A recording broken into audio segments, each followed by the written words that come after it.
It's Do Time with Pastor Steph.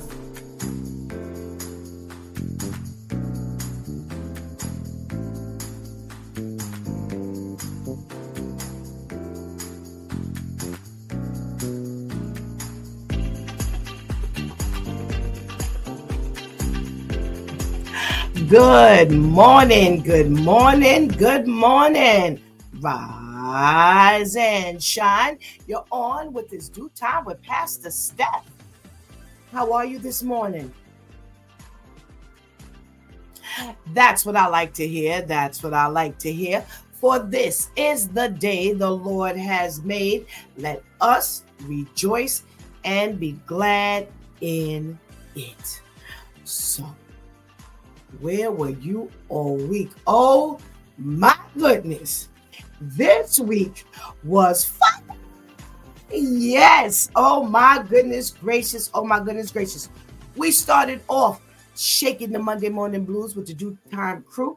And we talked about the young man who was really upset with his parents, actually, when his dad came home one day, told his mother he didn't love her anymore. He was in love with the 21-year-old co-worker, and he was leaving.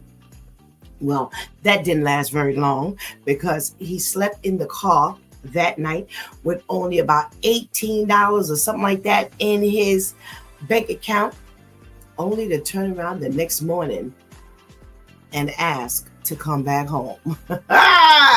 Talk about a quick turnaround. Oh my. Well, the young man was really upset because he said, why did mom take him back? I don't have anything to say. Well, listen, it's your parents. It's their relationship. We understand that you're concerned and you're involved, but listen, it's a marriage and it's for better or for worse. He hadn't gone anywhere, so I guess you figure, oh, well, that was a short-lived adventure. And now he's back. He's come to his senses and, yes, honey, I'll take you back. All right. Well, the other relationship dilemma we talked about was the couple who had been together for 3 years. They had discussed moving in together, and finally he asked her to move in. Unfortunately, she noticed that nothing in this apartment was without the ex-girlfriend. Furniture, pictures on the wall, the whole 9 yards, even sticky notes on the refrigerator. Now, I'm sorry.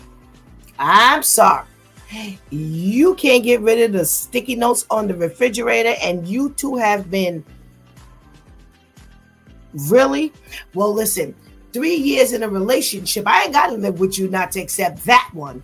Well, boy, did that spark a conversation over here with the Do Time crew. And Pastor KO said, this is my house and these are my things. And if you don't like it, you can keep it moving. So boy, oh boy, oh boy. Well, Shantice gave a wonderful flip side to that. So there was a whole lot to think about at the end of the day. Yes, and yes. Well, let's talk about it. Tuesday, man, was a hilarious morning. Listen, it has been all over the news that the people on our side of the fence feels like Carnival is being a little prejudiced against them. And they are now starting to not book Carnival cruises. Now, Carnival Cruises had this list of new rules, and I didn't really get into the new rules like I told you earlier this week. It was just too many. But some of the rules that was listed in the article definitely caught my attention. Well, one of the rules is you couldn't have a fan that was not battery operated. Clack. They said that the clacking sound of the fans was hazardous to the environment. Wait. They said that they noticed that the DJs were no longer playing as much hip hop music, that their music had taken a turn. They say that, listen, they know that when You book a Carnival cruise, you are looking to turn up. Well, maybe Carnival don't want you turning up like that on their cruise ship. I don't know. I don't own the cruise ship. I haven't been on a cruise in a minute. But if I know my people, what are you defining as turn up? Yeah, because I'm be honest, I ain't up for all of that myself. Well, if you go back to Tuesday's conversation and listen to Pastor KL's experience, you'll probably still be laughing today. Yeah, because he was quite graphic. So listen, that was funny. Go back and listen. Well, listen, all week long, we have been talking about the Breaking the Yoke Women's Conference 2025 that's coming up next week, Saturday, July 19th. And the theme, what did God say? The struggle is real continues. Spark some. I don't know what happened to the Due Time crew, but they all became preachers. Yes. And man, oh man, when I say this channel was lit, it has been lit. You know, we talked about the fact that some Christians say that we don't struggle. Well, that is sure enough a lie. That's a struggle in and of itself, to believe that you can walk this earth and you're not struggling with anything. That's the struggle. In your life. If we didn't struggle, we wouldn't need Jesus. Go figure. I'm trying to figure that one out. Well, we talked about some of the topics, which are greed and gluttony, and what it means for us to experience that, struggle with it, what it means for us to talk about it. Why do we need to talk about this thing? Well, listen, our millennials of the group have been on all week, and they have been lighting up the conversation. And they are really setting it off. Well, needless to say, you tune in every morning and you get Shantice and Vivian and on the roster for this year's conference for year number 2. With all due respect, with Shantice and V, yes, and man, I got a snapshot of the presentation for next week. I don't know if you're ready. I don't know if you're ready. Oh, because guess what? I'm not ready. I told you earlier this week and all week, I have been talking, and I had another conversation last night with another presenter, and oh my goodness. It is going to be crazy. Well, I have an announcement at the end of the show regarding the conference. So stick around so you don't miss your blessing, okay? Well, listen, today is Freestyle Friday, and we get to do whatever it is we want to do. Talk to the men is what we do. So I'm looking forward to speaking to my brothers. So go ahead and get that healthy breakfast. Go tell somebody, everybody, that it's Due Time with Pastor Steph is on. And whatever you do, don't go anywhere, because we will be right.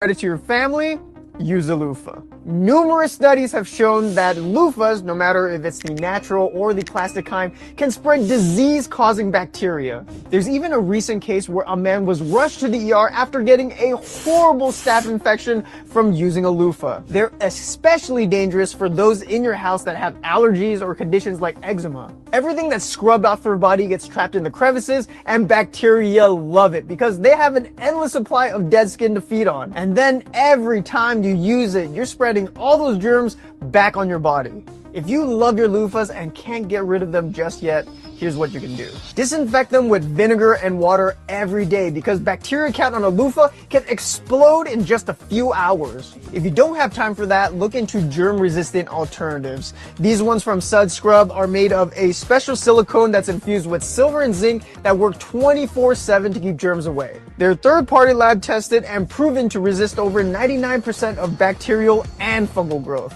You can leave these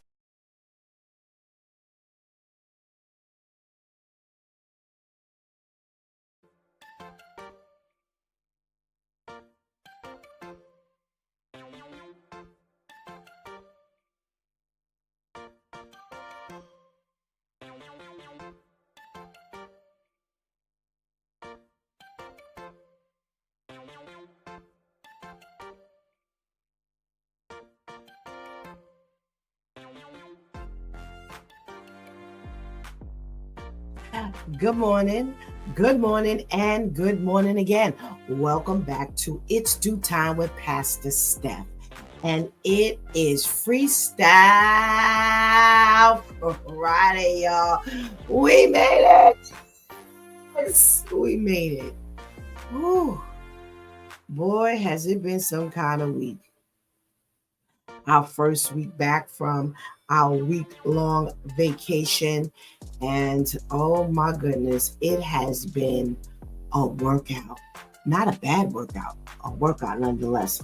So I gotta say good morning to all of you who are out there. I see I got some viewers, so I want to make sure I say good morning to you. So please shout it out that you're in the room, because other than that, I don't know who's on. I don't know who's watching. And I don't want to miss out on saying good morning to you. Okay?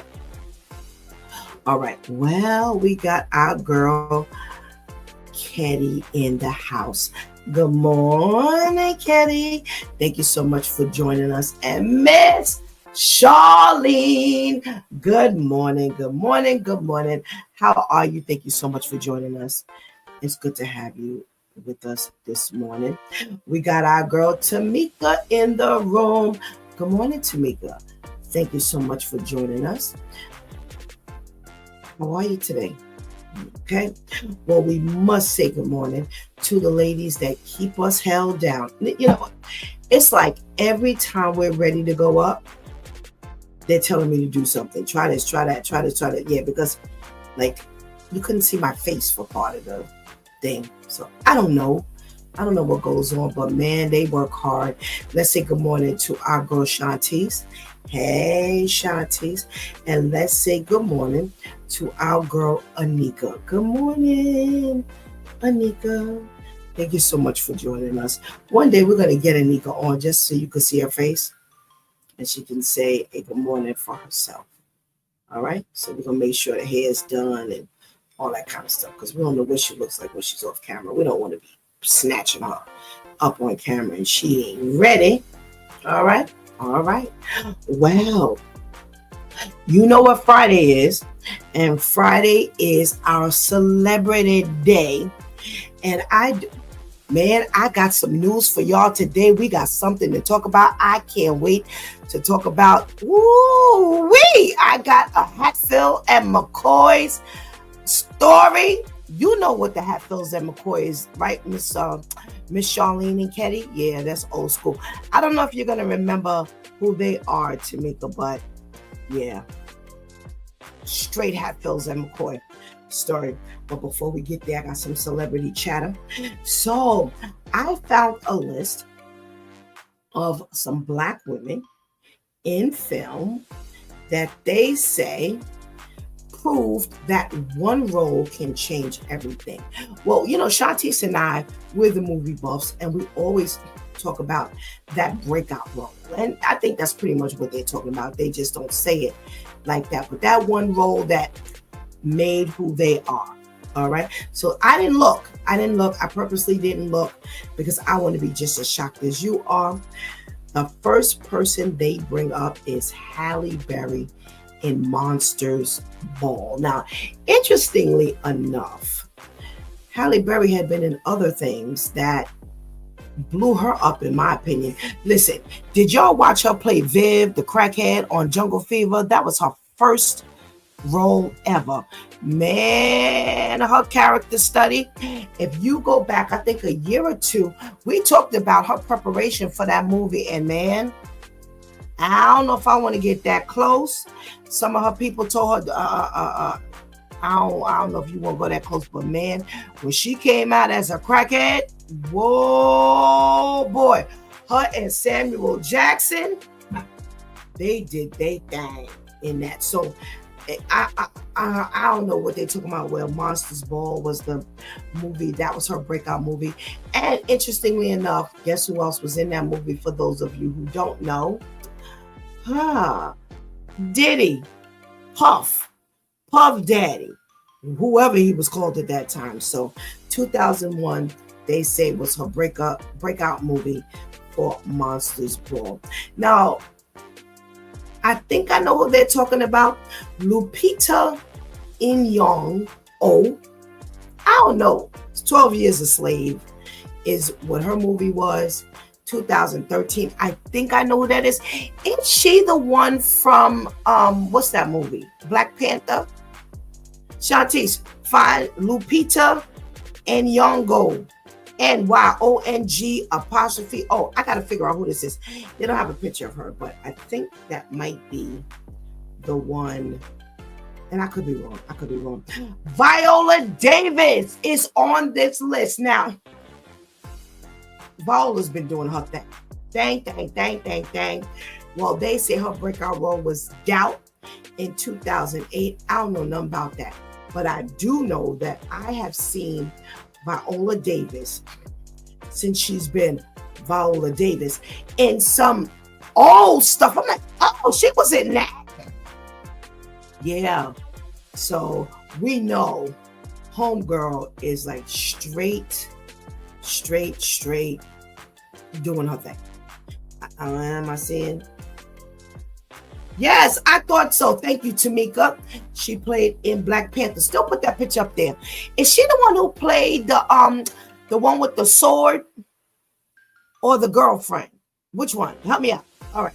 Thank you. I love my viewers. They always got my back. Who else is on this? Whoopi Goldberg. Now they claim that Whoopi's breakout role was in Ghost. Now, that's from 1990. Her first role was with, what's her name? Oprah in Color Purple in 1984. Now,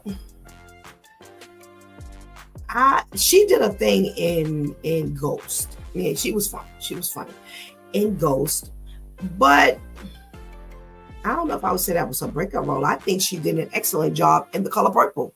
I don't know. What do you think? Y'all let me know. Maybe I'm wrong. She was the girlfriend. Okay. Then I'm following. Thank you so much. Yes. Thank you so much. Is she gorgeous there? Oh my goodness. Thank you, ladies. I so appreciate you for clarifying that for me. Angela Bassett. Guess what her breakout role is, they say? What's love got to do with it? That's Tina Turner back in 1993. Now, listen, Angela Bassett has always been Angela Bassett. But I guess if you want to give her What's Love Got to Do with It, okay, I'll take that. Gabourey Sidibe. Now, we know her best from Empire, but her breakout role was Precious, and she was quite large. She lost a lot of weight when she was over on Empire. I have to tell y'all, I don't know about the rest of you, I have not been able to look at Precious a second time. No, it was just too much. And I've seen some movies, but for some reason, that movie did it for me. Cynthia Erivo played Harriet. Now, wait a minute. Isn't she the one from Wicked? Don't tell me I'm making this connection for the first time. No, she's too old to be her. Is that her? Please help me. Well, why all of a sudden she just looks like the girl from Wicked? No, but the one in Wicked is just too old. Oh, too young. Too young. Well, her role in Harriet back in 2019 is what they say was her breakout role. I think she did an excellent job, by the way. Now, remember I talked about the woman from the sword who had the sword in Black Panther? I don't know her name. Danae Guerrero? I know I'm saying it wrong. 218 when she played in Black Panther. So actually she is on this list. They say that was her breakout role. I think I've seen her in one more thing since then, but she was good. She was good. Tiffany Haddish is on this list, and they're saying Girls Trip in 2017 was her breakout role. Well, listen, let me tell you something. Anytime you are in the company of Queen Latifah, Jada Pinkett, and Regina Hall, if that don't bring out the best in you, you're going to have to stand up tall if you're going to be in the company of those three. Now, remember, Queen Latifah and Jada were partnered in Set It Off. So you already had to set it off if you were sitting in the company of them, because back then they had Kimberly Elise, which was her first. That was her breakout role. And that was her first role. It was introducing Kimberly Elise and our girl Vivica Fox, who had been bombing in some of her other things. I remember Out All Night. Was that the name of it? Oh my gosh, she was horrible. Excuse me. But, you know, I don't care what they say about Jada. She does her thing. She does her thing. So they're saying that Tiffany Haddish had her breakout role in Girls Trip. I say she had no other choice. Listen, it was either sink or swim. All right. So she decided to swim. Oprah Winfrey is on this list. We're talking about women who had their breakout roles. That they proved that it only took that one role to make it happen for them. We call it the breakout role. Oprah Winfrey in The Color Purple in it's 1985. I'm sorry, I said 1984 earlier, and I say yeah, that was her first role. It's her first role, like I said, for her and for Whoopi, and I think they were dynamite in those. They carried some heavy roles. All right, next one on this list is Taraji P. Henson. Guess what they have her for? Hustle and Flow in 2005. Now, I never saw Hustle and Flow, but I surely remember her and Baby Boy as Yvette with Tyrese. And she did her thing, in my opinion, in Baby Boy. Get me out of here. He don't love me no more. Oh, yo, she was. I loved it. I personally don't think Hustle and Flow was her breakout role, but I can't really say it because I didn't see it. But I think her breakout role, I think she did well, and she launched her career from Baby Boy. But she's been smoking ever since. So keep it up, girl. Keep it up. Tessa Thompson in Dear White People. Now, that's from 2014. I ain't a Tessa Thompson person. No. I just think she's so whack. Now, isn't Tessa Thompson the one who played in Creed? Isn't Tessa Thompson the one who played in For Color Girls? Isn't Tessa Thompson the one who played in, was it Ragnarok with Thor?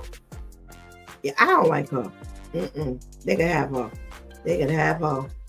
So, I don't know. Lashana Lynch. Now, I don't even know who this is. No Time to Die from 2021. So maybe y'all can attest to this, but she's the black female in 007. And maybe she, maybe she's good. Maybe she's good. Let's see. Oh, Shanti says, I'm right. That's Tessa Thompson. Yeah, she's whack to me. I don't like her. I don't like her at all. She ain't moved me in none of them things she didn't been in. And I've seen her in quite a few movies. Okay. Now, I don't even know how to pronounce this name if I try. Her name starts with a Q. It looks like Quvenzane Wallace. And she is Beast of the Southern Wild from 2012. Well, I don't know who that is. Maybe y'all do. Where are these people coming from? Ada Perot, Oduye Pariah from 2011. I don't know. Adja Naomi King, The Birth of a Nation from 2016. I don't know that either. Kiki Lane, If Bill Street Could Talk, 2018. And I think I know who you're talking about. I haven't seen her since, so I don't know. And Sanaya Sidney, who played in King Richard from 2021. So she had to play one of the Williams sisters, either Venus or Serena. So maybe y'all know who she is. Tia Namor, who played in Earth Mama in 2023. I don't know who she is either. And last but not least, Tiana Paris. Are they sisters? Did I say a Paris person earlier? In Dear White People 2014. So I know most of these people. Some of these people, I don't even know how to pronounce their name, but those are the people that said those are their breakout roles. Some of them I agree, some of them I don't. So, all right, let's get to this news. Let's see what we talking about today. So we've got, let's see, if we're going to talk about our celebrity news, we've got Ruth and Boaz story. I know that would be something for Shantice. So Tyler Perry and Devon Franklin, we all know who Devon Franklin is. He was the one that was married, I think it's a pastor or minister, who was married to, what's her name?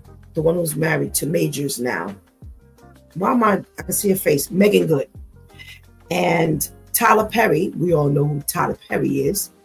So they are teaming up with Netflix, and they are about to drop on September 26th, Ruth and Boaz, which is starring Felicia Rashad as Naomi.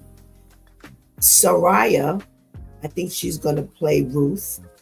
And Tyler Lepley. Now, for those of you who know Tyler Perry, he recycles his actors, and he's the fair-skinned guy with the mustache. He played in, what's that? The Haves and the Have-Nots as his son. And I guess he's playing Boaz. So initially, they had named this movie R&B, but I guess they changed it. And they are going straight to Netflix. Now, this is the beginning of a relationship between Tyler Perry and Devon Franklin and Netflix. So they have signed on to bring us a series of inspirational biblical stories. So I'm interested. I hate this. Oh, I'm trying to find my Boaz thing.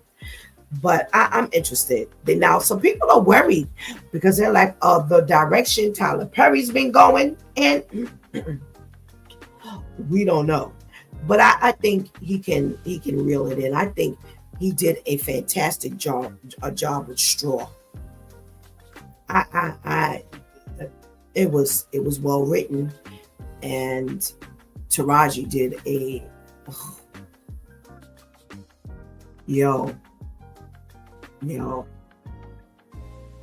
straight crazy. So I think that Soraya, y'all remember Soraya, Kingdom Business. Yes. So we'll see. I'm kind of looking forward to it. Despite the naysayers. Let's see.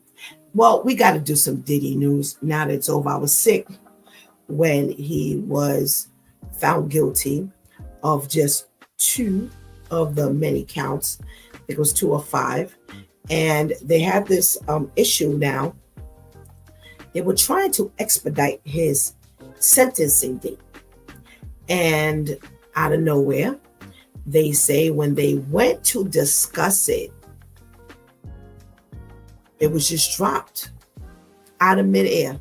September 22nd was the day they were targeting, because initially it was October 3rd, or they landed on October 3rd, but September 22nd was the day that they were discussing. They said that the two sets of attorneys agreed that there was not going to be no big deal and they could wait. So I don't know. I don't know what's going on, but they're all right. So he's going to sit in jail until October 3rd. I think they were trying to expedite it so he could get out, but that didn't happen. So October 3rd is his sentencing date. At least for now, that's where they're going. And we'll see if they move it up. So they say he could do up to 20 years, but they don't think he's going to do any 20 years. Who's done 20 years for prostitution? You're right. If you found him not guilty on those other three, he probably won't do any real time. So, all right. That's our Diddy news. Wow. I want to do one short story, and then I'm going to do the Hatfields and the McCoys, because, man, that's some story to be told. I had to do the Tupac and Biggie thing like Chartice does when we're talking about the, what do you call it? When we're talking about the, oh my goodness. When we're talking about biblical characters, and she can't, especially Old Testament biblical characters, she makes us talk like Biggie and Tupac and Young Thug and Nelly and Ashanti. Yeah, she makes us call regular names. So the Hatfields and the McCoys is what I'm calling this other story. Well, out in Queens, they've got some parking wars going on. So why we who we are. Now, I can identify with this because I've been here for 30 years on my block, and we're very family oriented, and we don't fight over parking. And over the years, we have gone from famine to feast, 2 or 3 cars in one household, where at one point it was like no big deal. You come find a parking space, and 9 o'clock at night you can find a parking space. But as the block started shifting and we started getting more homeowners, we actually started finding it harder to find parking. So we had a couple of people, I don't know where they come from, but they thought that they were going to put like garbage cans and cones, but that would only really happen when they shoveled, because it was like, yo, I shoveled this spot. Don't think you coming up in here. And we wouldn't. It was just, like I said, it was more of a family oriented, thought process. And, if I saw my neighbor shovel it out, I'm not going to go in her spot or his spot. Why? I ain't do the work. Well, on this particular street out here in Queens, out in Ridgewood, there's a family, 2 families that have been fighting. Now, this is not the Hatfields and the McCoys, by the way. They have been fighting. So they have a mother and daughter team. Andrea, who's the mama, and Sabrina, who's the daughter, 45 and 21. So it seems as though they've been putting cones and garbage cans in the street to block off their parking lot. Now, here's the difference between them and us. So here we do it. We're a row of houses. So they may put like their garbage can in front of the house. That's not the case there. They have some homes and some buildings. So the neighborhood, the people in the block have been really upset, because they're like, who are these people? They know the families. But like, who are y'all to put garbage cans and stuff? It's a public street and you don't own the spot.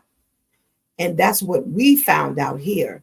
It's interesting. Like, if you have trash in the middle of the street, whoever's house is in front of, you getting a ticket. But we can't park like that. No, That's not our parking spot, despite the fact that it's in front of our home. So that's the way they've been feeling out in Ridgewood. Well, they said that all hell broke loose one day, and this one put the can out, and this one moved the can, and they got to literally fighting to the point where this Andrea and this Sabrina were arrested. And there was some men out there fighting, throwing blows. Oh, thank God that there were no weapons and no one was killed. But they say everybody just snapped. It was this all-out brawl in the middle of the street, and it went on for some time. The cops showed up, started arresting people, especially the mama and the daughter, and it was not a good look. So they said that they knew that this was only, a keg that was about to explode, because each time when they started pulling the cans and the cones out into the street, somebody else was dragging it out and they were parking there. And I gotta tell you, my thought is, I move the can or the cone, it ain't your spot, but if I might come back and find all my tires flattened. So listen, I'll just go find someplace else. But they were tired. So listen, I told this story to tell you, stop. Just stop. It ain't your street, ain't your parking spot.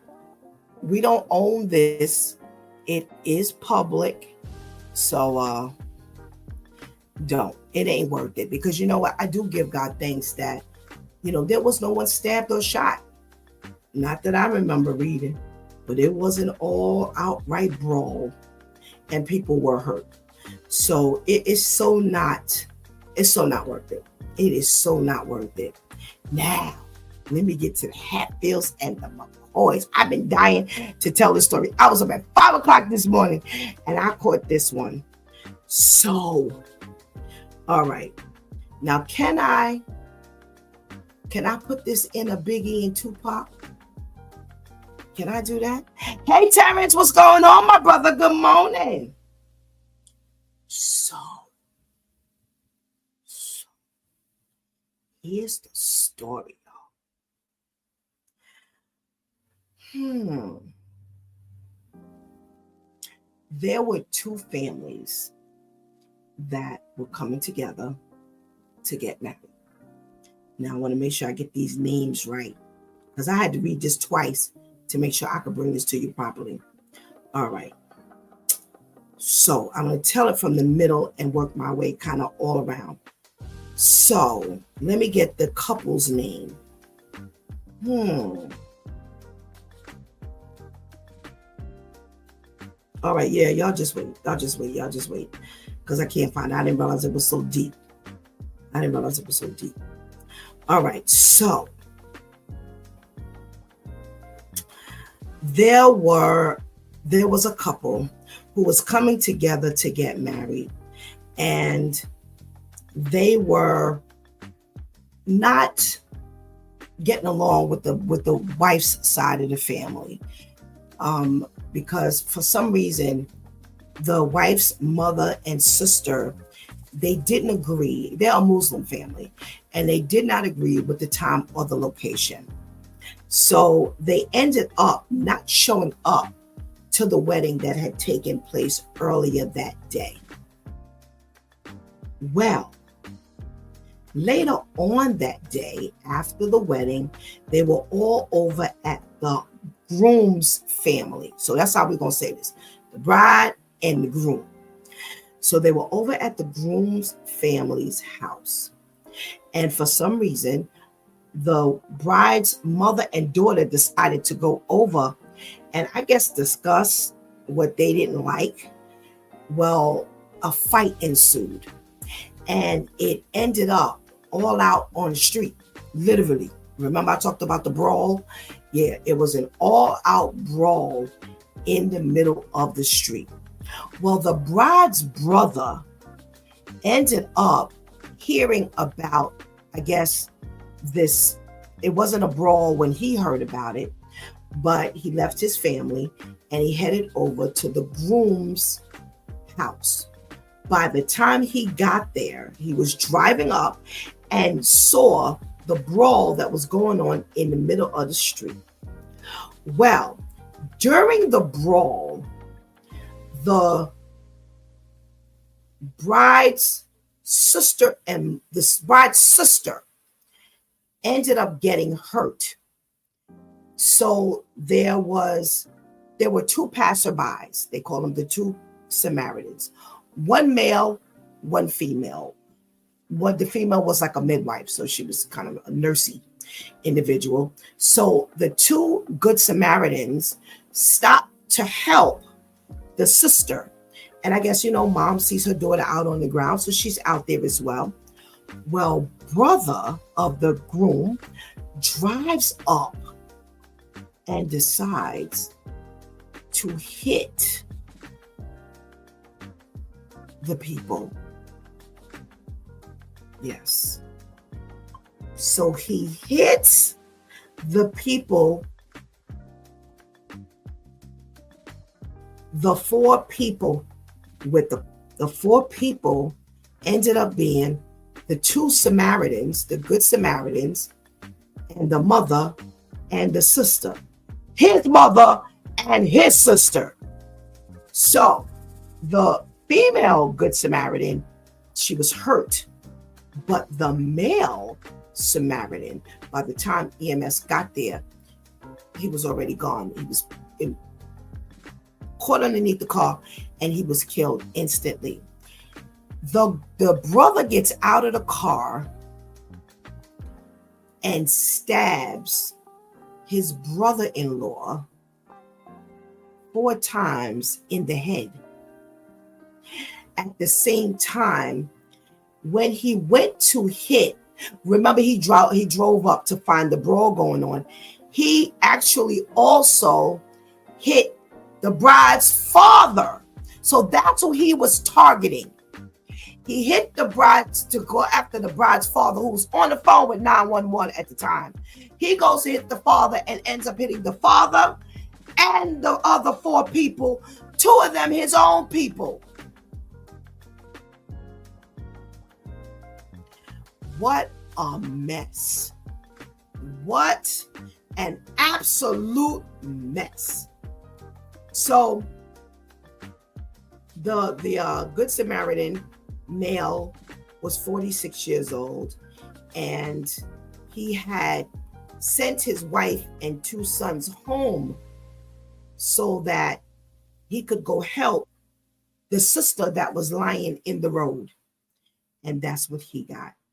That's what he got. He ended up being killed. And that's when they said he got out of the car and started stabbing his new brother-in-law. Oh my goodness. And then he told the cops when he was arrested, he then told them, that's why you don't mess with things. That's what he looked at. You ain't thinking about the fact that you are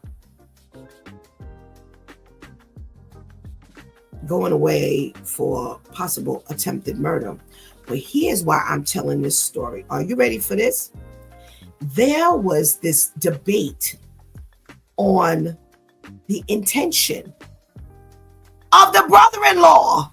Yes, of the brother-in-law. So remember now, he gets out the car after hitting the father and his mama, his sister, and the 2 Good Samaritans, and he stabs in the head 4 times. And now, do you know that they didn't charge him with attempted murder?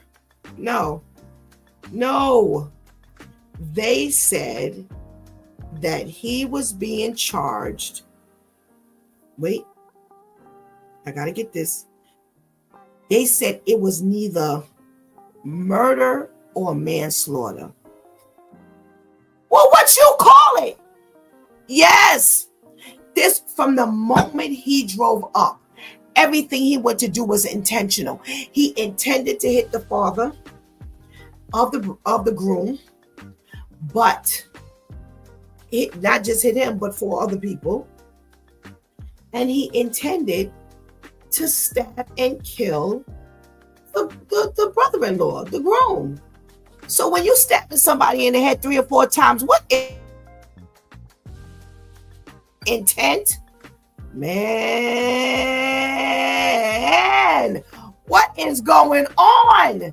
Yes, what is going on? Can you imagine that? That's why I had to tell you.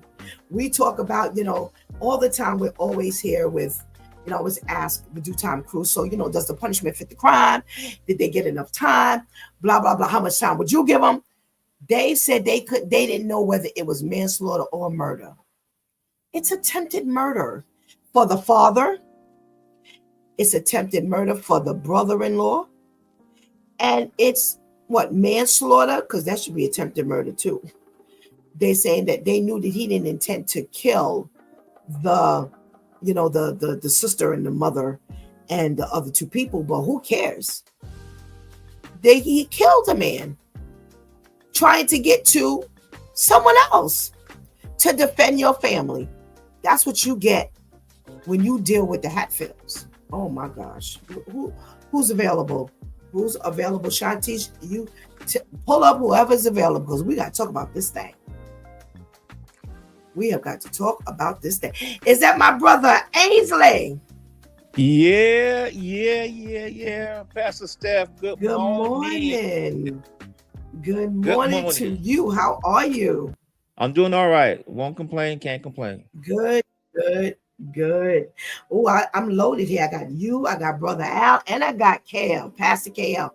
So yeah, all we right. loaded here today. Let's talk about these Hatfields and the McCoys. Brother Ainsley, what do they mean? They can't figure out whether it's manslaughter or murder. Yo, he drove up intending to do some damage. This is so wrong in so many different ways. When you was telling the story, and it all started because the sister and the aunt didn't want to go to the wedding itself. They had some problem with the venue or something like that.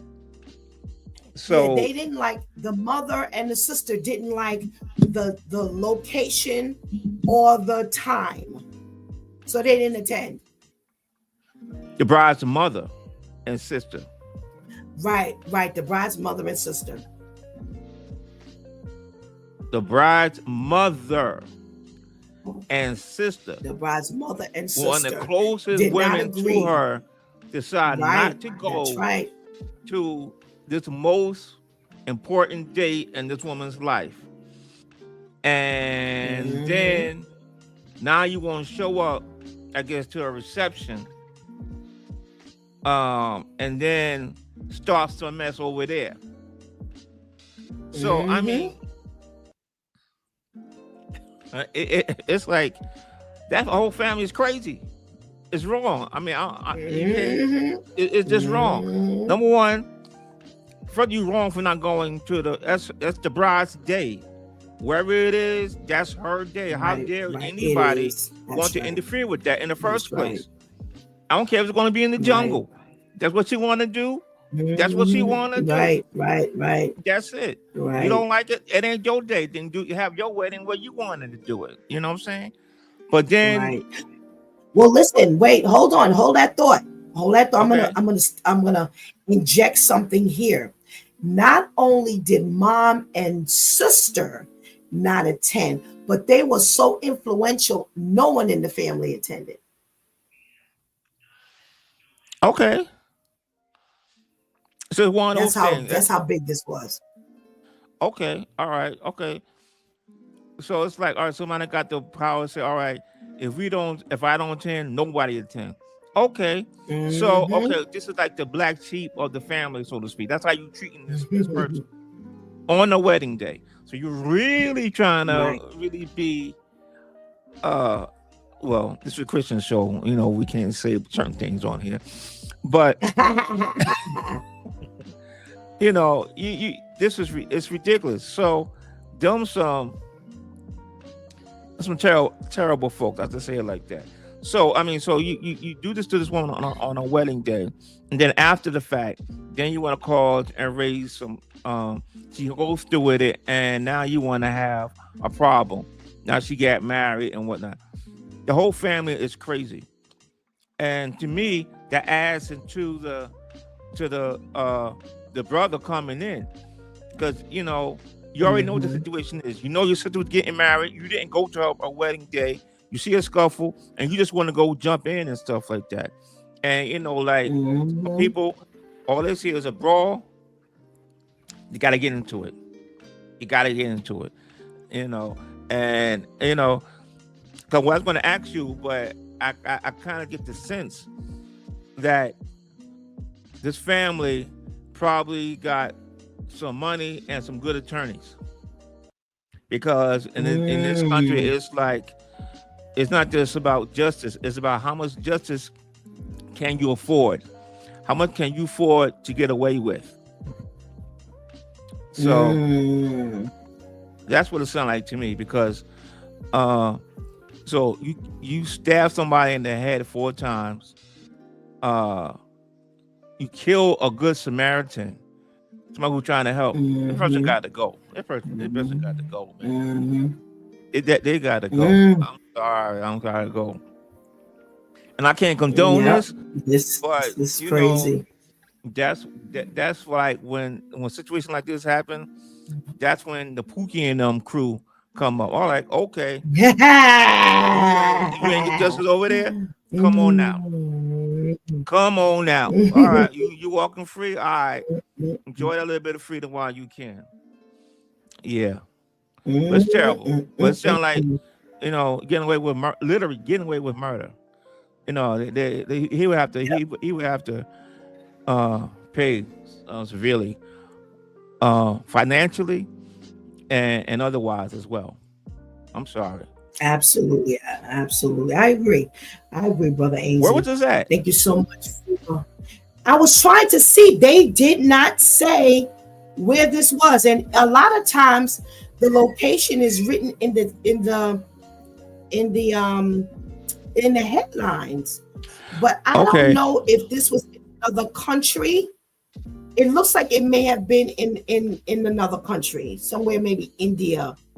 Okay, the guy look Indian. I don't know. From that picture, the guy look Indian too.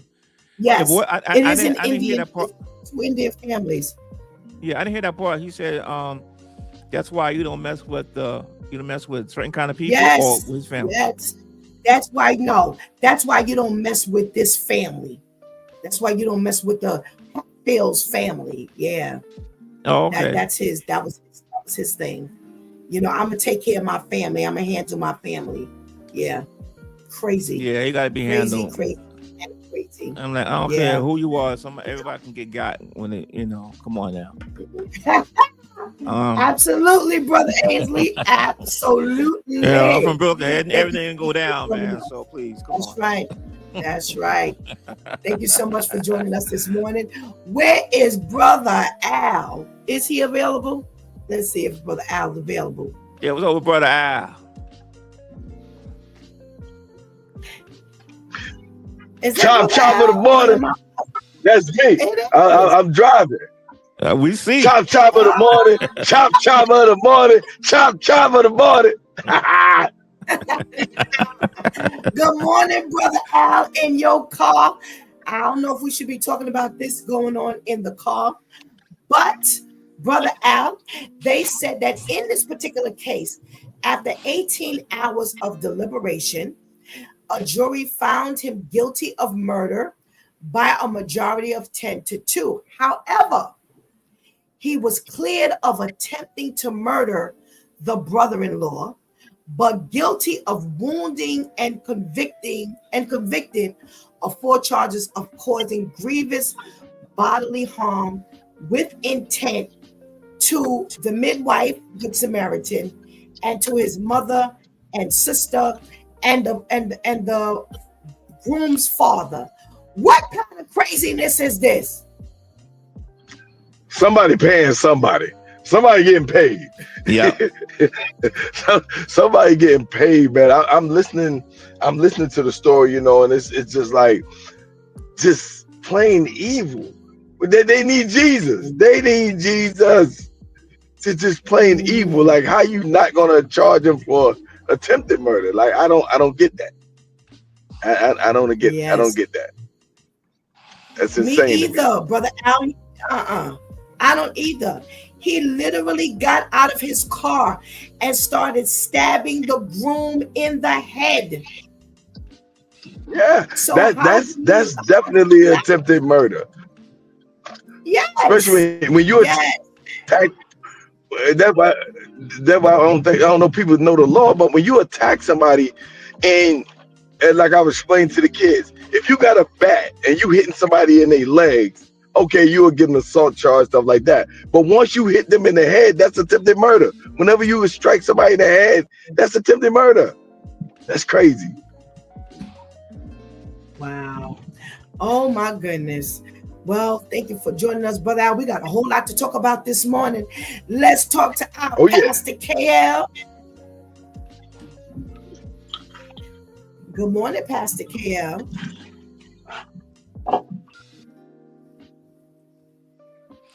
Where my bro at? Come on, bro. Yes, I think he eating. Is he chewing the chicken? Yes. Is he chewing the chicken? He eating the chicken. And he does not want he eating the chicken. Oh, yeah. Can you see me or hear me? Yeah, we do. Are you chewing? Oh, there you go. There I am. There I am.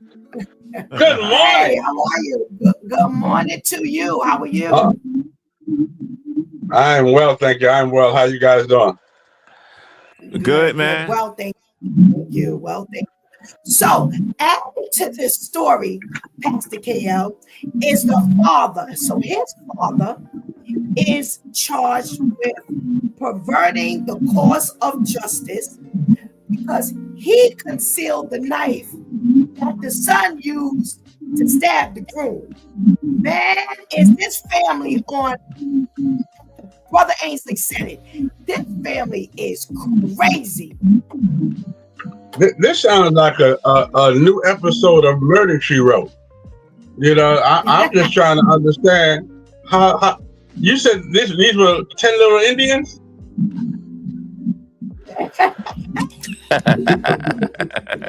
All I know is that this is from the Muslim community.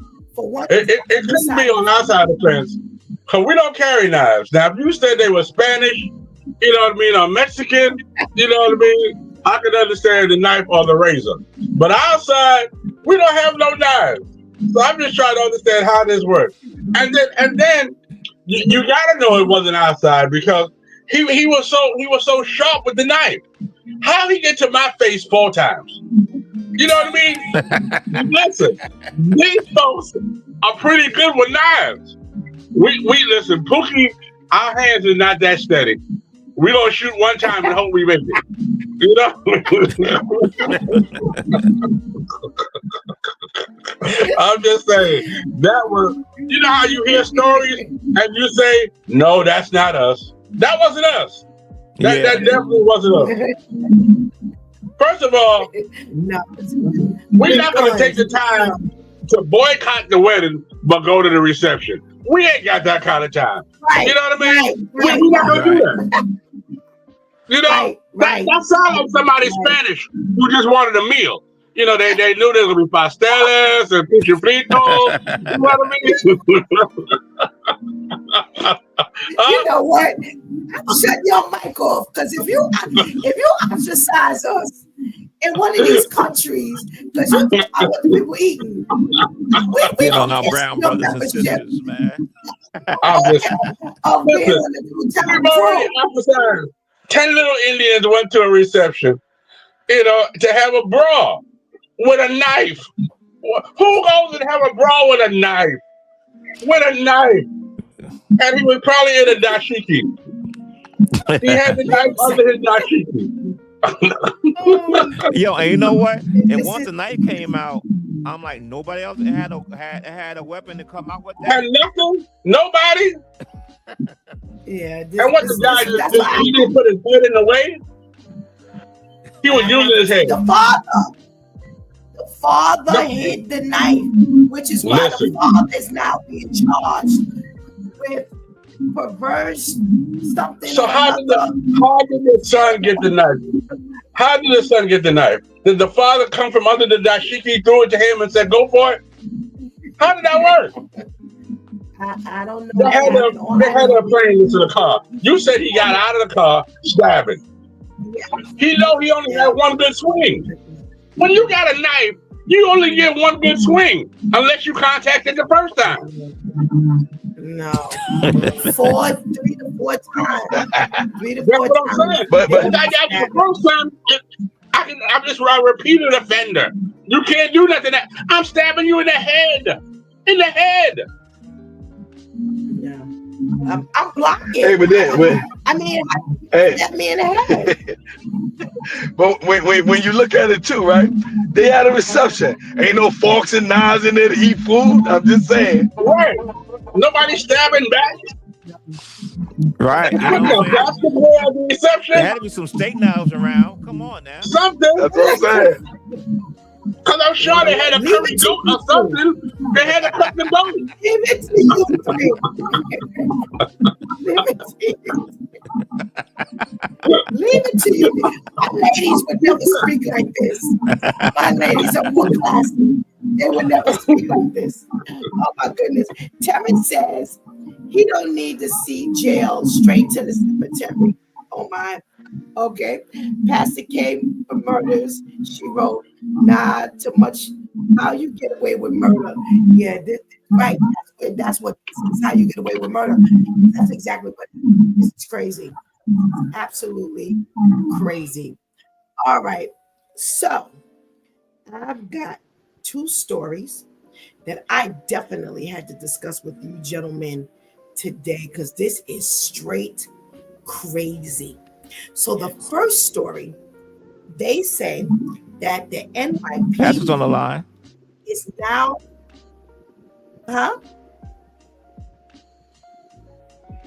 Who's You that? got Pastor.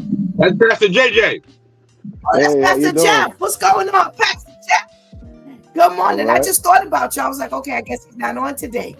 Welcome. All right. So the NYPD is about to fire 30 rookie cops. The reason why is because they say they should have never been allowed to join the police force from the beginning. They failed the background checks, right? But somehow or another, there was what do you call it?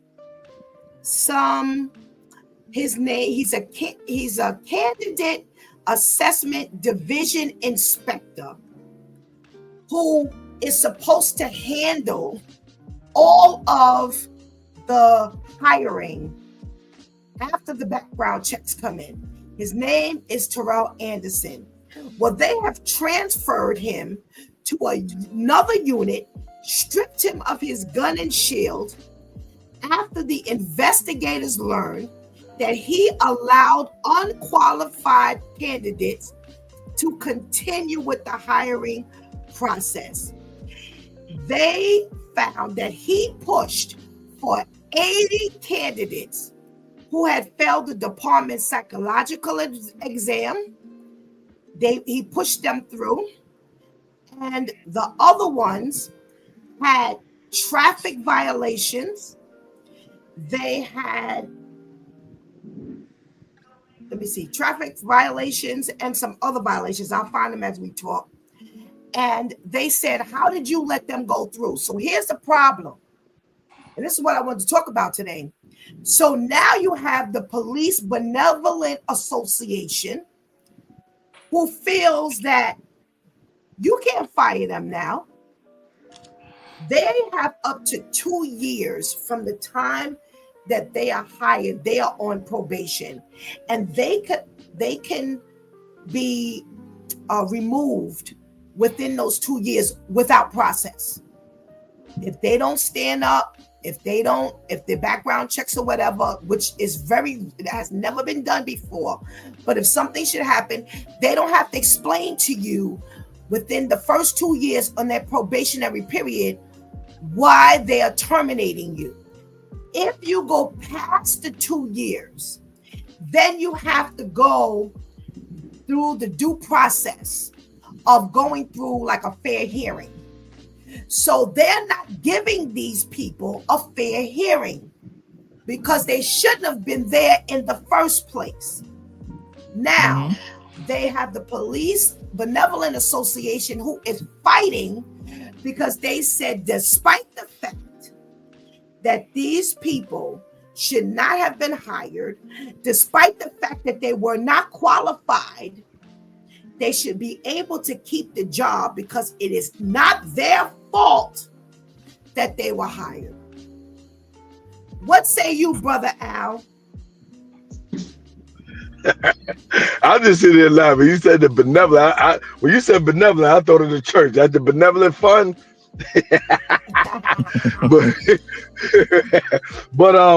you know, that's the whole police department, you know, fault, because they want officers so bad that they cutting out certain things, you know, and they shouldn't have been hired in the first place if they didn't have the qualification. That's how you get these bad cops on the street, not knowing what to do or how to do things because they're not qualified. So you hire them. So now that you hire them, you deal with the consequences. Now make sure they get their stuff, but they shouldn't have been hired in the first place. So are you saying keep them on the job regardless? Now, okay, I found it. So here's what would disqualify them. You had felony criminal convictions. They should have never passed the background check. That does not pass a background check. Somebody, they had somewhere who had lied about being fired by other employers. That disqualifies you. They didn't inform the department that they had their driver's licenses suspended or traffic infractions.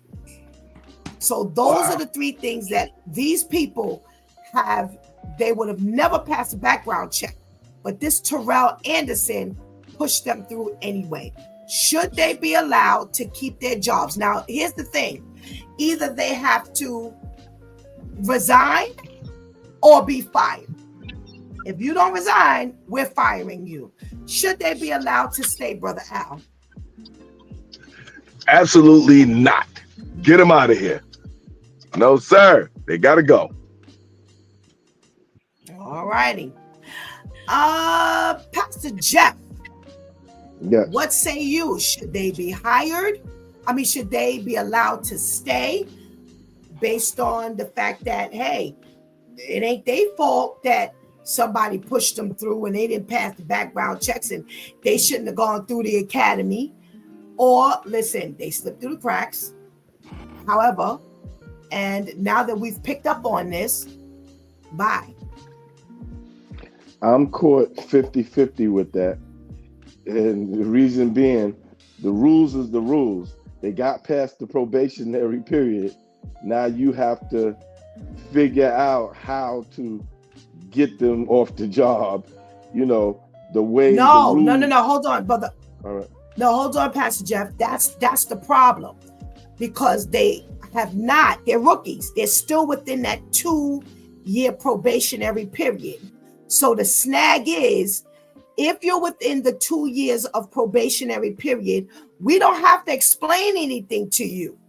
We can just fire you off the rip because you didn't pass the probationary period. But the Police Benevolent Association is saying they did not get an opportunity for a fair hearing. Had they gone past the 2 years, then they would have been automatically given a chance for a fair hearing. So because it ain't their fault, give them their fair hearing. So no, they didn't pass the 2 years of the probationary period. That's why they're like, well, put them out. Either you resign or we're going to fire you. But we within them 2 years to do either or. Well, all the ones that didn't pass the psych evaluation, you need to get rid of them right away. because you got some crazy folks walking around with some guns. Okay, right away. Now those traffic violations and all that, you know, I kind of think because they slipped through the cracks, you kind of need to let that pass. And then according to what the felony convictions are, you kind of, you know, need to case by case. So, you know, because you allowed them to go this far. They pass, you use that person to you know, to pass these people, and that's your fault. You know, that you put that person in place. Okay. But those psych people, nah, you can't have no crazy folks with no guns. Okay. So for you, it would be the fair hearing, because the fair hearing would do like you said. It would give an opportunity for you to kind of explain, and that would be the case by case process. It ain't gonna be no blanket thing. You know, we're gonna hit each one. Okay, so Al says absolutely not. Pastor Jeff says do the fair hearing thing, except for the psych eval by Brother Ainsley. What say you? They all gotta go. I'm sorry, they all got to go. Period. Straight up, right from the this they got to go. Look, and the PBA don't. For as far as I'm concerned, the PBA carries no weight. They stay behind. They go behind the officers no matter what the officers do. Officers kill a black man, they stand behind anybody and everybody. So to me, their credibility is worthless.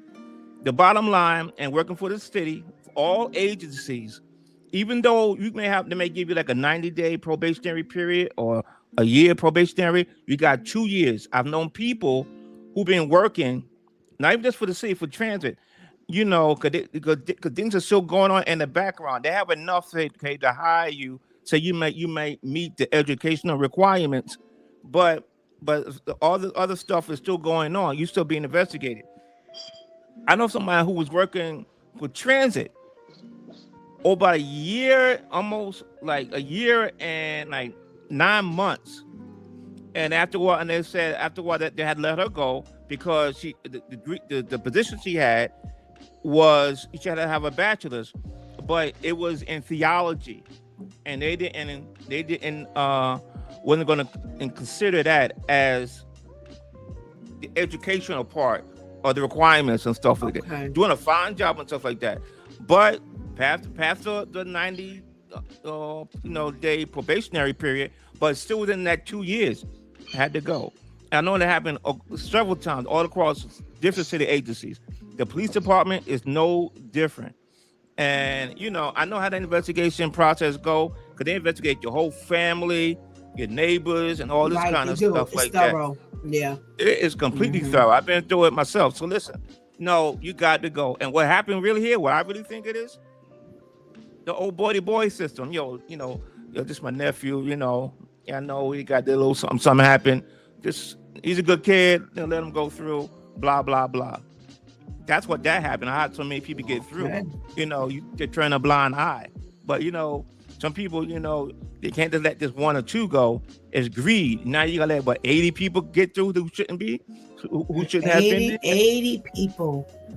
Yeah, you know, I wouldn't be surprised if there's a little kickback with that too. You know, that's not a mistake.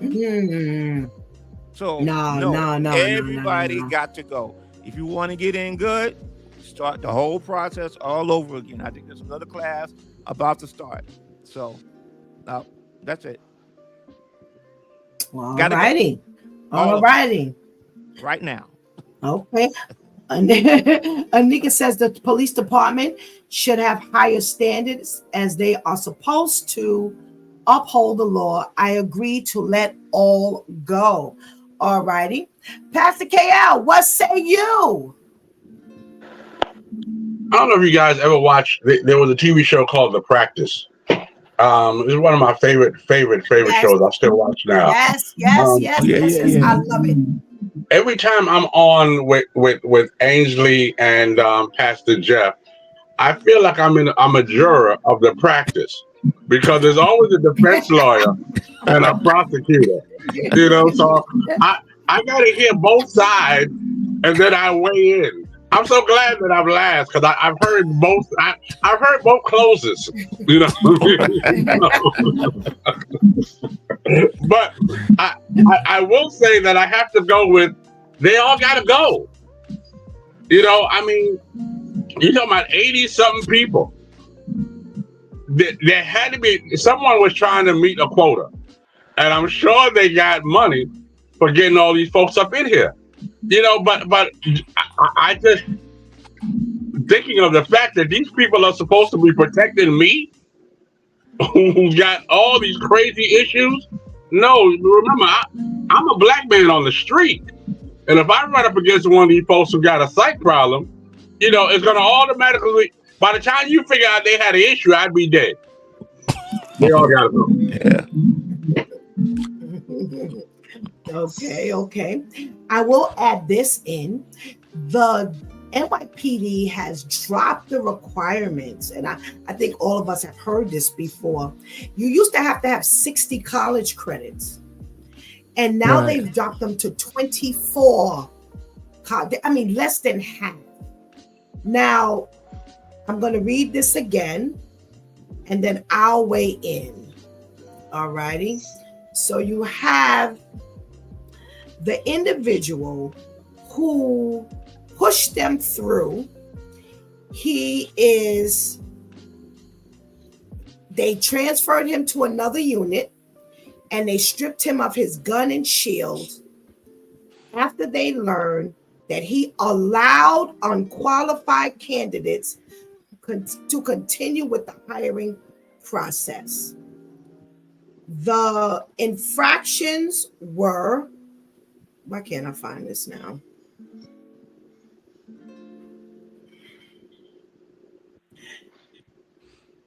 They had failed the department's psychological exam.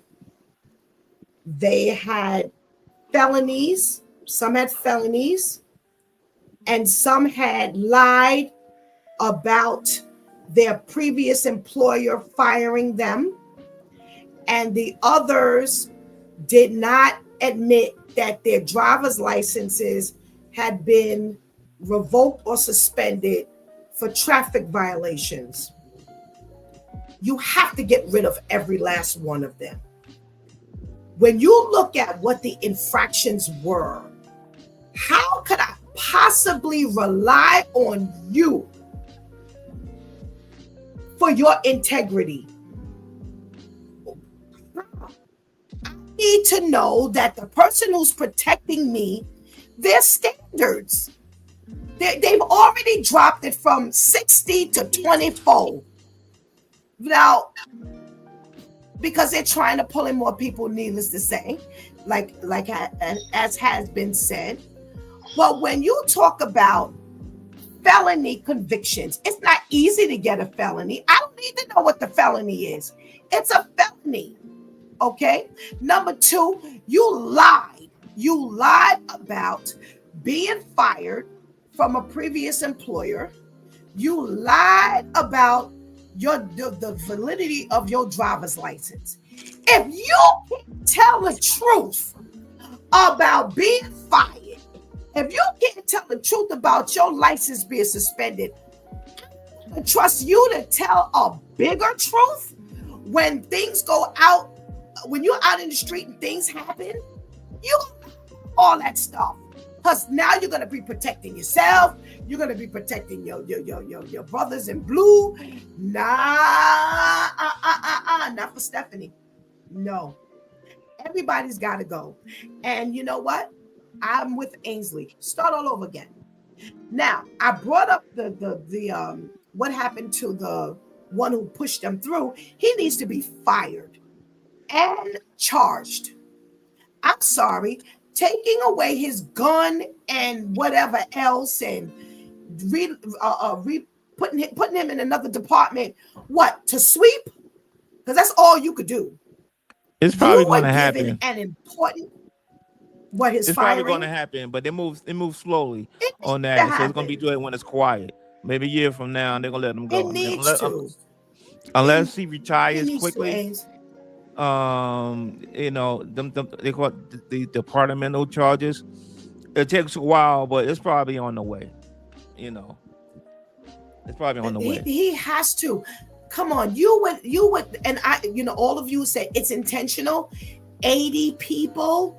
I agree that there was some kickbacks. I agree that this was a buddy system. I agree that you knew each and every person you were putting that check mark next to, and you knew good and well that they should not have been in the academy. How can we trust you to have that type of a job? You have been entrusted. Nah, you need to be fired because you couldn't sweep, in my opinion. I'm sorry. No. To me, that got me more involved in it because he was a scapegoat. Huh? He was told to do that by higher ups, and now he's the scapegoat. Okay. That could be true. That's fine. That's fine. Yeah, I wouldn't fight that. There has to be more than one person involved. I don't fight that. I don't fight that at all, Pastor Jeff. I believe that could be the situation. But guess what? You agreed. See, I'm with this pressure thing. Oh, well, you're under pressure, so you might lose your job. Yo. So now I put these people out on the street because you somebody higher up. I believe it could very well be true. I don't doubt it. But guess what? You gonna deal with the consequences. Oh well, I don't feel sorry. Because at what point does your integrity matter? At what point do the people of New York City matter? No, well, I didn't sign up for this. If you're going for integrity, almost all of those officers that got hired lied somewhere. Trust me.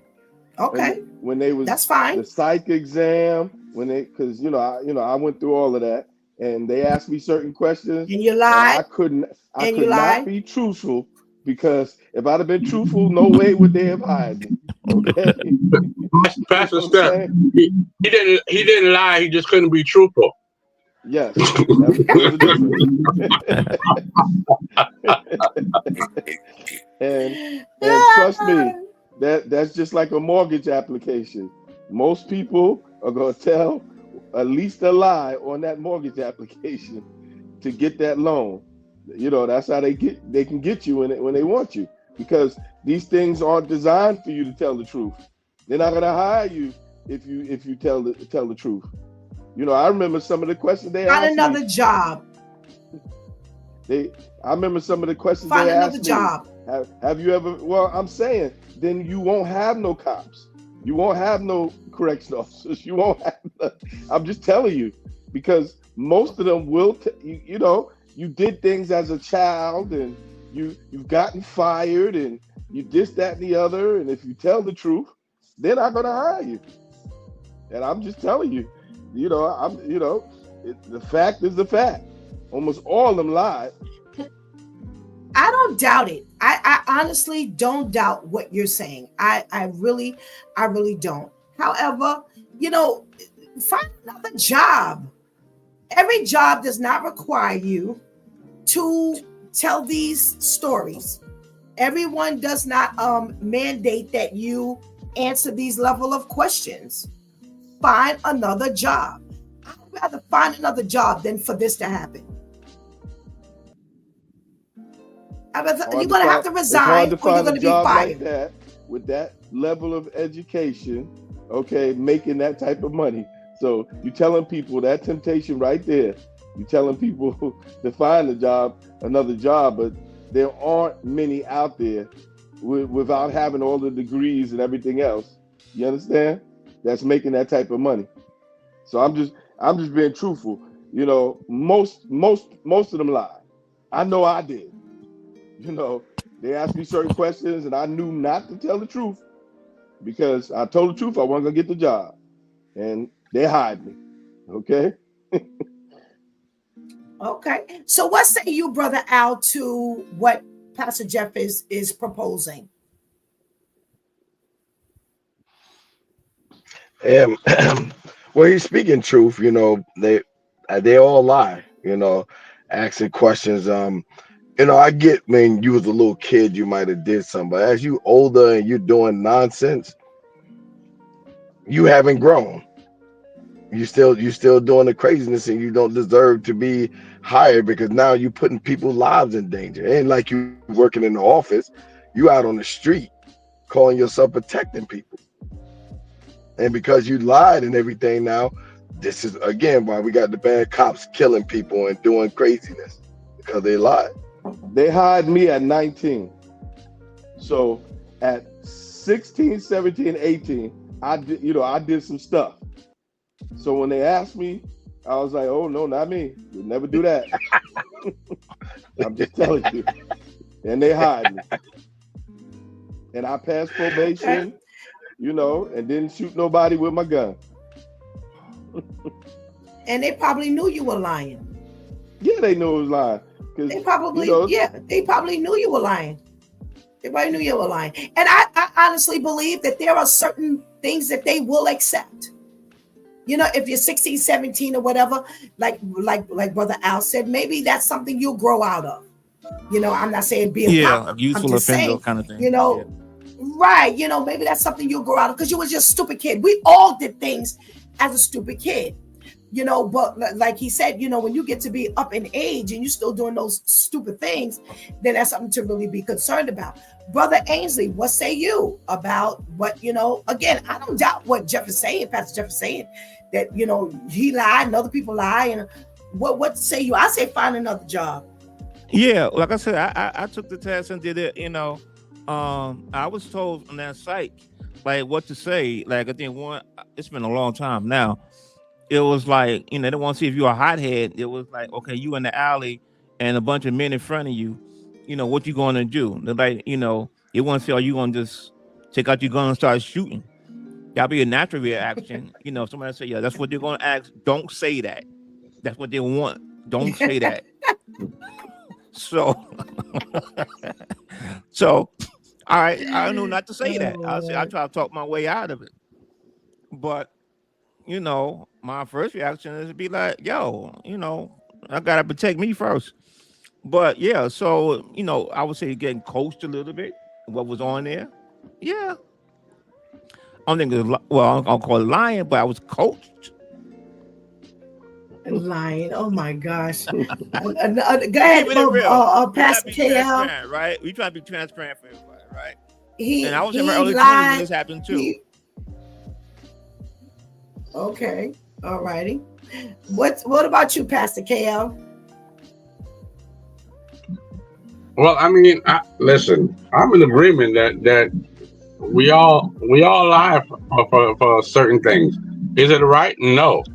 I mean, this might be a little different, but I remember when they brought me in for jury duty. You know what I mean? As soon as I got the letter, I started concocting the lies I was gonna make. I went out and bought me a dashiki, a kufi, and a Malcolm X button. You know what I mean? And I went to the interview, and they started asking questions. I said, "Hey, we can stop the question." I said, "If he white, he guilty." You know what I mean? And they was like, "Well, what happened if the black guy, shot your mother?" I said, "Well, she might have deserved it."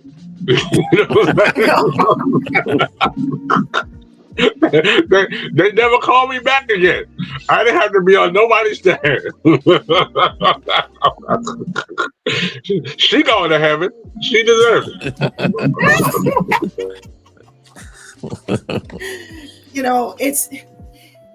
I get it. I get that, we all have lied. I remember myself taking, I was being hired to work for a division of the New York Stock Exchange. So during that time, you had to take a polygraph. And they asked me something. And it was, to me, completely unrelated. And I said no. Answer was yes, but I said no. It's one thing to lie about certain things. It's one thing to lie about other things. And I understand this issue of, we all are going to sidestep the truth, whether we're going to call it a little white lie, whether we're going to call it being coached, whether we're going to just call it a lie, whatever we're going to call it. We all will sidestep the truth from one moment to the next. It was brought up that, we lie on the mortgage paper. When I lie on the mortgage paper, the worst case scenario is I don't pay my loan. I can't afford it. I get put out of my house. That has nothing to do with the safety of my neighborhood because I got put out of my house because I didn't pay my loan. I think it's just certain things that we need to we're here on a platform where we're trying to teach people to do the right thing. We're trying to teach people to do the godly thing. And we know what the actuality is. We know what the realism is. But the realism is, do we make a mess of this world with our lives? That's a bigger question for Stephanie. It's a bigger question for me as we're on a Christian broadcast. I love the transparency of the Due Time crew. We've been talking about that all week. However, are we encouraging people to, well, if you gotta lie, you lie. Or, you know what, listen, it's just not your job. If I've gotta lie and work my way through a psych test and sidestep all these questions that they're asking me, that's not the job for me. I don't need a job where I have to lie in order to get the job. It's the same way about lying on a mortgage statement or on a mortgage application. Are we going to trust God, or are we going to make our way into the situation? How many times do we make our way into a situation and now we behind the 8 ball and we can't get out? Or now we lying to cover up a lie. So yes, it is very true that there are many times that we have to, when we fill out a Medicaid application, do we say, do we say that this is the case? Or when we try to get food stamps, do we say this is the case? The fact of the matter is my family needs to eat. We starve if we don't. So, people say, well, I had to go steal from the store because it was my family wouldn't eat. Do I encourage that? No, I cannot encourage that. And if we don't teach to trust God, we're missing the mark. So we do need to let people know that you are going to apply for things. And I don't care what that thing is, whether it's a job, whether it's the application for health insurance or food stamps or mortgage app or rental, whatever it is, a car loan, we will be, all tempted. But what do we do? Well, how do we trust God during a time? And maybe we need to talk about that, for the last couple of minutes that we have. How do we trust God during the times where, it's rough? And if I tell the truth, I may get a hard no. What does God say? All right. Did we lose Brother Al? I was going to start with Brother Al. But you know what? I'll start with you, Brother Ainsley. Okay, I'll start with you. How do we learn to trust God? Do we ever learn to trust God if we're going to lie through the process? Yeah, I think it's a maturing process. So the stuff I did, back when I was 20s, now at my age, of course not. Now I know, been through some things. Now I know I gotta trust in him. And even with my wife, certain things I know she's straight up like, I ain't gonna lie about nothing. I ain't gonna lie about this, that, and other. And I admire for certain, holding to those values. But it's a process. It's a maturing process. And so now, given those same circumstances then happening now, I definitely would handle it differently. Cause it is what it is. I'm qualified or I'm not. I'm not jumping through hoops and going to all this kind of stuff. So, and as God becomes more, more relevant, if you will, you want to please Him, and so you want to be more truthful in all ways, in all things. So, I think it's a growing, it's a maturing as you grow in the Lord and your spirit starts growing. It becomes your everyday life. your everyday life, you want to be truthful. You know, you are the Bible, the word that most people will see. So it's a lifestyle. You know, lifestyle is not going to be including because the situation is tight or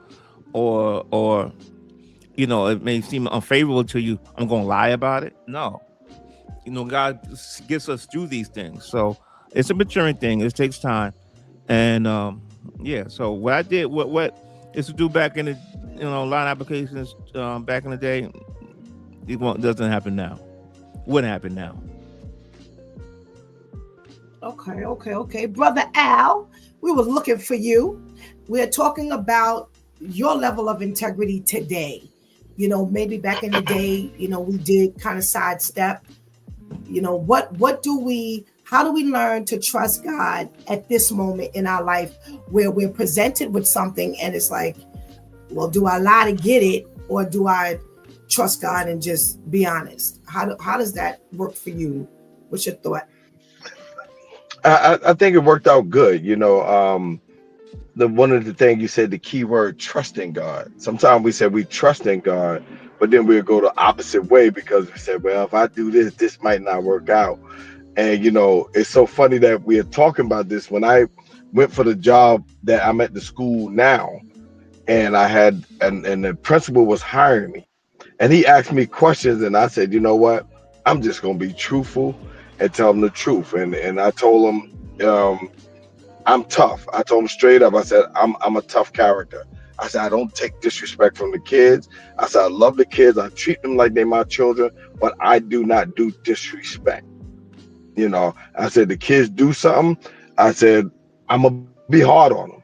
They do good. I don't do the disrespect from children. And I wound up getting hired. Okay. All right. Pastor Avatar is still on.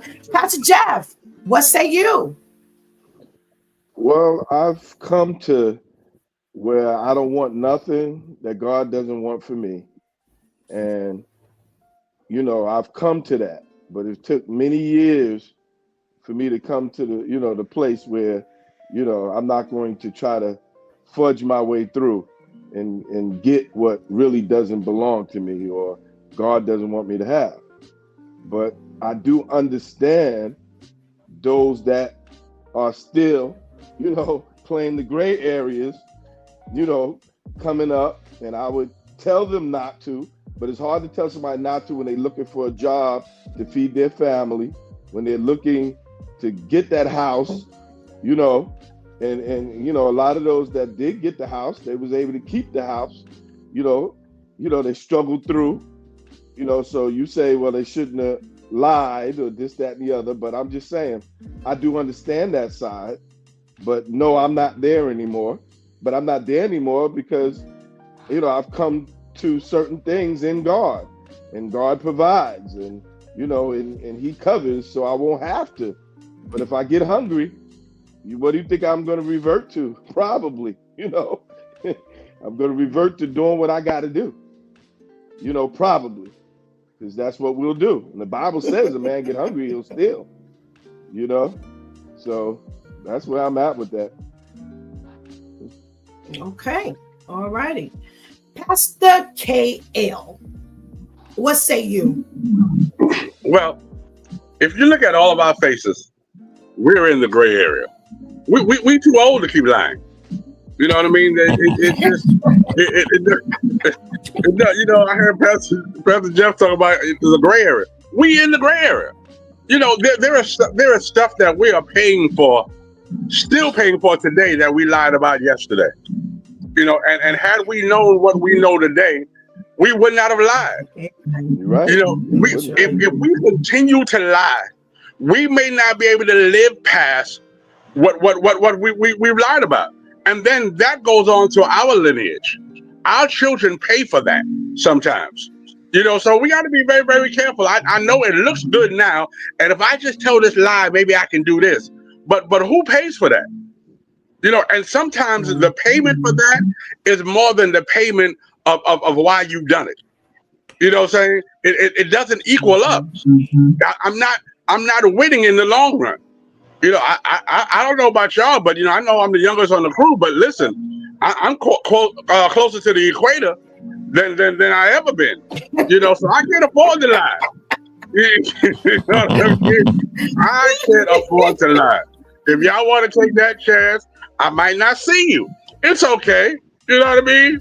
We'll talk now. I love you. I'll say my last goodbyes. How about that? But nah, I'm in the gray area. I can't do it. All right, let's see what this chat room is saying. So we've got Terrence who says, I blame the higher up. That man was forced to hire them people because they needed cops. That's why he's the fall guy now, because they can start over now. Why you think he was not fired? He can blow the whole system down, blame it on a quota thing. You're probably right, Terrence. That's probably why they didn't get rid of him, because he could probably drop them names and a whole lot of walls will come tumbling down. I don't doubt it. I don't doubt it. Shati says, trust God. She says, real trust in God comes when it seems like there's no way out of a bad situation. Your trust says, regardless of what I know, God got me. I will say this while you are on, and I'm not going to hold this necessarily for my closing. I will say this. I have come to the point of my life that I have two things that I have to live by. One, I must encourage others to do the right thing. I cannot say I understand. I can't. Because if I leave it there, then that feeds and fuels what other people may do. You know, I have dealt with some women who have been fiery mad at the men. They wanted to slice tires, key the car, shoot, and do all things. And I have said to them, I get it. However, I cannot agree to what you want to do. What does God say about these things? And I am charged. I can't speak for anyone else, but I am charged with, as a pastor, as people underneath me, and with my own girls and my granddaughter, I must encourage you. Now, what you end up doing is something completely different. I don't care what I've done in the past. I agree with 100% with Pastor KL. I am eating now. And you hear me say this all the time on this broadcast. Not only am I eating, but my youngest daughter is eating a decision that I made. And when Pastor KL says it goes into your lineage, it goes into your lineage. My youngest daughter is still eating the consequence, her innocence, but a consequence of a decision that I made. I can't live like that anymore. So I don't care if my family, if we don't have food in this house, then you know what? We all gonna go hungry, or we gonna all go begging and borrowing. But to steal is not going to be my recourse. If someone comes to me with a dilemma, which they always do when you're a pastor, I cannot co-sign on what you're about to do, what you're considering doing, or what you would like to do, simply because I've been there. Because I've been there is why I need to stress it to you. You don't want to go there, because I can tell you what it could be like. Now, maybe God would let you skirt away on that thing. He let me skirt away on it. I'm eating it. Now, what you end up doing is on you. But I could never leave it at, I understand. I must complete that and let you know that I have been placed on this earth to just encourage you to trust God. Now, I know when we minister to people, people always say to you, oh, you don't understand. And one of the things I say to people, just because I don't wear it on my sleeve, you don't know what I understand. Just because I don't wear it on my sleeve, you don't know what I've been through. I've been through some stuff that if people were to know that what I've been through, you would pass out. So just because I don't wear it and because I don't look like it does not mean I haven't been through it. But I'm here to tell you that Jesus saves, God delivers. There is another way we can go. So again, I go back to we have a charge on our lives that God has allowed us to go through those things. You both have Pastor Jeff and Pastor Brother Ainsley. You're right. It's a maturity. You know, we didn't wake up one day and all of a sudden we just brand new. Pastor Kale, brand new. Brother Al, brand new. No, it was a learning process. It was learning that if I make those mistakes or I make those decisions, it ain't working out well for me. So that's what we must give. We must give that word. We must give that word to trust God in all things. I don't care how bad it gets. It's almost like the for better or for worse vow you make when you're married. You know, when people say, well, go ahead and leave. Like I said, my thing is leave for your safety. But, you know, because, you know, he gambled away the money, I'm not telling you to necessarily leave. I can't tell you that. Because if I've married you and I've said for better or for worse, then what happens when you bailing? I need to help you. Now, if you decide to leave, that's on you. But we have a charge on our lives. As people who have been delivered, as people who have learned the hard way sometimes to trust God, that's our job. Our job is to push for you to do the right thing. And if we do anything short of that, we miss the mark. Because how could we possibly disciple if we're not pushing? So just wanted to share that, you know, with all of you, because I know when some of you go off and I say, you know, later, have a wonderful weekend, you're literally gone. But you have always been the greatest thing on Fridays. Thank you for your thought-provoking weekend, sending into thought-provoking weekend. Thank you for your thoughts, your contribution into today's conversation. And we pray you have a blessed day, weekend. All right, you too. Take care. Have a blessed day as well, everybody. All right. God bless y'all. Thank you. Well. Oh, dilemmas. We have all been faced with dilemmas. And until the day Christ returns and then God wraps up this earth, we will be faced with nothing but dilemmas. And how we deal with those dilemmas is whether we pass the test or not. I think what we need to keep in mind is the word of God that says, if you know, there will only the righteous shall scarcely make it in.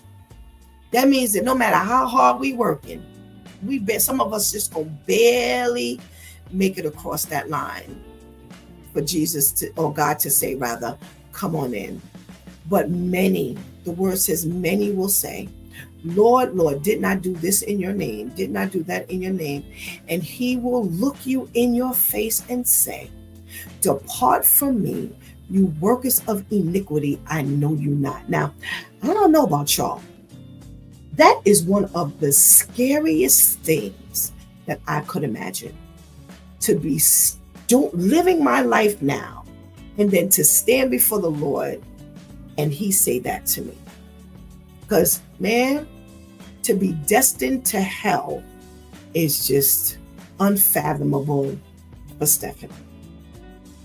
So I encourage you today that there may be times where lying, sidestepping the truth, trying to work your way through things may seem the easiest thing to do, may seem the most productive thing to do, may seem to be what everyone else is doing to make it happen, may seem to be the answer for the moment. But like Pastor KL said, we are all dealing with that right now decision. What was good back in 2000 that we thought was the best thing that we did not trust God, and we were like, listen, I gotta do what I gotta do. We might still be eating that here in 2025, 25 years later. And one of the things that I have learned personally, which is why I take the stance that I take, is I asked God, there's a situation that has been brewing for quite a while. And I asked God, I was like, yo, what is this? Why is it that I'm still in this? Why hasn't things changed? And I mean, at this for a minute. The situation has been brewing for a minute. And one day, because God didn't answer me for a long time, and one day he said, you are experiencing this because of what you did back then. And I was like, are you serious? It was something that had happened before my middle girl was born. And Shawnice will be celebrating her 35th birthday this year. And God told me this like a year and a half ago. And at the time, when I made the decision, it was a right now decision. It was like, listen, I tried it this way. I got to do what I got to do. And it seemed like it was only temporary. It would be temporary. And then for whatever the reason is, it became a long-term thing. I got out and ended up, getting back in because that was the easiest thing for me to do and blah, blah, blah. But to hear 33 years later that I wanted to show you what this was when you did it back then, I was like, holy smoke. Yeah. God does throw your sins in the sea of forgetfulness, but it does not mean you will not suffer the consequences. Now, it may sound a little contrary, but listen, God can't allow us to get away and not suffer the consequences, because where will we learn? And can I tell you something? That was the next time I said to God, you ain't never got to tell me to do nothing twice. It made me think about the things that I do. And since that moment, I have been pushing my congregation, stop. I don't care what's going on right now. Don't do it. But how could I teach them that? How could I preach that if God himself had not let me know that this is how I'm handling this? I don't want to see them now at the age of 30 have to deal with something when they're 60 because of what they did when they were 30. But he used me and my experience to be a blessing to them. Now, how many of them will think, oh, Pastor Steph said, don't do that? Maybe half of them. My prayer is all of them. Because God allows us to go through things. He brings us through things. And somebody said it in the chat room, so that we learn from our mistakes. I think it was Terrence. So that we learn from our mistakes. And yes, when I think about what God said to me, I think about all the things that conceptually are connected. So I would never do that thing anymore because, like Pastor Jeff and Brother Angel said, I've matured. I would never do that again. However, what it forced me to do was to think about how I would conceptually do the same thing. It forced me to think even deeper about my responses, my actions, my decision making. So I encourage you, again, come out next week, Saturday. Come out and spend a day with us. The struggle is real, is talking about these type things. It's connected to your life. We're all struggling with something. Now, whether we're struggling with lying, whether we're struggling with greed, gluttony, insecurity, communication, forgiveness, whatever it is, all of these things are connected. Don't think anything is detached from one another. It's all connected. And I say, come out and hear the testimony of others who have gone down your road or who might even be going down your road. and see how it's worked for them. You know, again, don't lie on your application, because when we lie on that application, it does not show that we trust God. It shows that we're trusting in the system and we're trusting in man. One of them said, I think it was Pastor Jeff who said, I don't want anything that God does not want for me. And if I have to lie, then guess what? Then it's not what God wants for me. Because God does not want me to lie and then say, God did this thing. Do you know, like, there are people who do that? Like, oh, you know, if it wasn't for God, and you'd have lied your way through this entire process. I got that job, you know, by the grace of God. And no, you got it because you lied and God allowed that to happen. So stick with God. And if you have not tried God yet, try God. You will not go wrong. The maturing, Shanti said it the other day, the maturity doesn't start. The true growth, the true awareness does not start until you make that verbal, outright commitment and you start physically the journey. That's the maturity that takes place. That's when the maturing starts. So I encourage you, when you don't have Jesus in your life, all of these things make sense. When you don't have Jesus in your life, all of these things look good. But thanks be to God that you have people here who can tell you it couldn't be me. I'm not going to do what I got to do. That is not my tagline. Because guess what? When my home was in foreclosure for $100,000, I said to God, this is your bill. Because clearly, ain't no way in the world I could come up with $100,000. I don't care if you gave me 10 years. I ain't coming up with that. Not living, not having to buy food, pay bills, pay the current. No. God, this is your bill. I did not say I'm going to have to do what I got to do. I got to steal. I got to lie. And can I tell you something? I am sitting in the very house right now.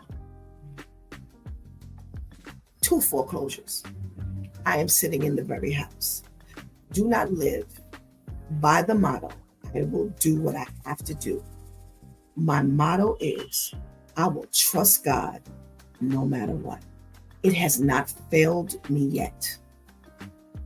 Join the club. You've been watching It's Due Time with Pastor Steph. Join us Monday through Friday from 7 a.m. to 9 a.m. where we discuss matters of the heart, mind, and spirit. As you go through your day, be sure to set your mind on things that are above, not on things that are on the earth. It will only serve as a distraction. Remember, prayer changes things. It's Pastor Steph signing off. And I want to thank my Due Time crew, the men, for always taking us into a thought-provoking weekend. Please do not miss this opportunity to give Christ your life right now. If you've already given your life to Christ, please do not miss this opportunity to strengthen that relationship with the Lord, because later is not promised to us. I told you that at the end of the show, I would give you a little bonus about the conference. Well, starting today, so Friday, Saturday, Sunday, and including Monday, tickets will be discounted. So register. You will get a discounted price.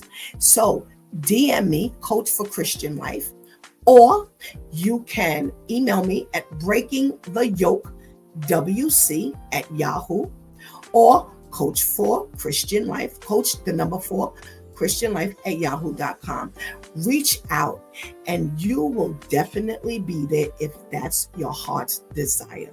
If you've been listening to this invitation and you've heard it over and over again, guess what? You're supposed to be there. This is not just a vain, empty invitation. God is trying to save your life and put you on a fresh start. So again, today, Saturday, Sunday, Monday, registration will be discounted. Don't miss your opportunity to be in the room. Until I see you again, God spares, I love